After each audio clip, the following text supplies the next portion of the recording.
The closest analogy I can give to what a great leader is, it's like being a parent. If you think about what being a great parent is, what do you want? What makes a great parent? We want to give our child opportunities, education, discipline them when necessary, all so that they can grow up and achieve more than we could for ourselves. Great leaders want exactly the same thing. They want to provide their people opportunity, education, discipline when necessary, build their self-confidence, give them the opportunity to try and fail, all so that they could achieve more than we could ever imagine for ourselves. Charlie Kim, who's the CEO of a company called NextJump in New York City, a tech company, he makes the point that if you had hard times in your family, would you ever consider laying off one of your children? We would never do it. Then why do we consider laying off people inside our organization? Charlie implemented a policy of lifetime employment. If you get a job at NextJump, you cannot get fired for performance issues. In fact, if you have issues, they will coach you and they will give you support, just like we would with one of our children who happens to come home with a C from school. It's the complete opposite. This is the reason so many people have such a visceral hatred, sort of anger at some of these banking CEOs with their disproportionate salaries and bonus structures. It's not the numbers. It's that they have violated the very definition of leadership. They have violated this deep-seated social contract.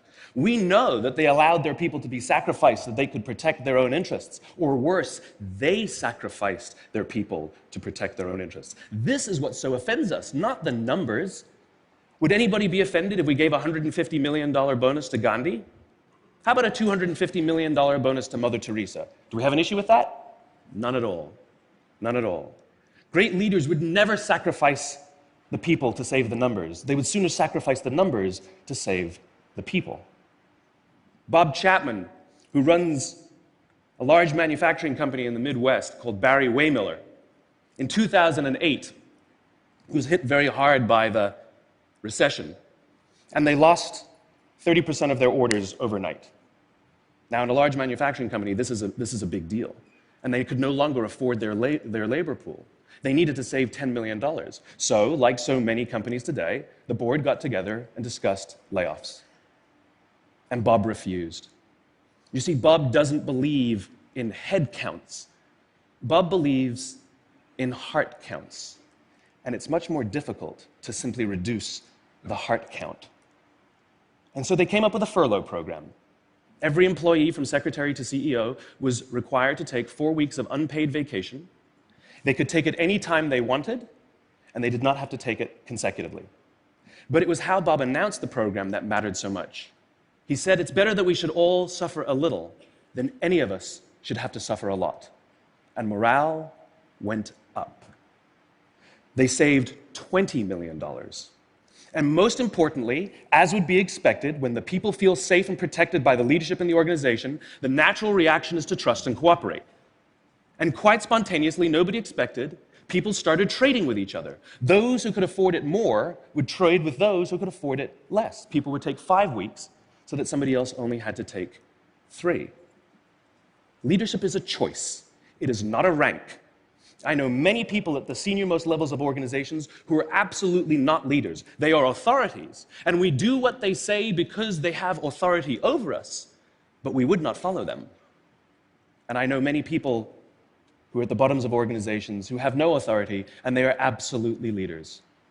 And this is because they have chosen to look after the person to the left of them, and they have chosen to look after the person to the right of them. This is what a leader is. I heard a story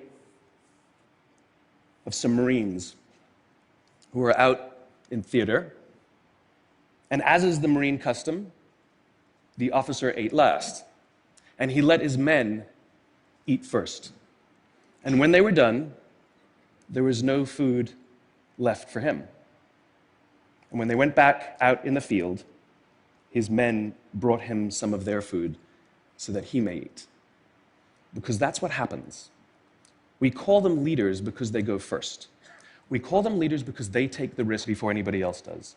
We call them leaders because they will choose to sacrifice so that their people may be safe and protected and so their people may gain. And when we do, the natural response is that our people will sacrifice for us. They will give us their blood and sweat and tears to see that their leader's vision comes to life. And when we ask them, why would you do that? Why would you give your blood and sweat and tears for that person? They all say the same thing. Because they would have done it for me. And isn't that the organization we would all like to work in? Thank you very much. Thank you.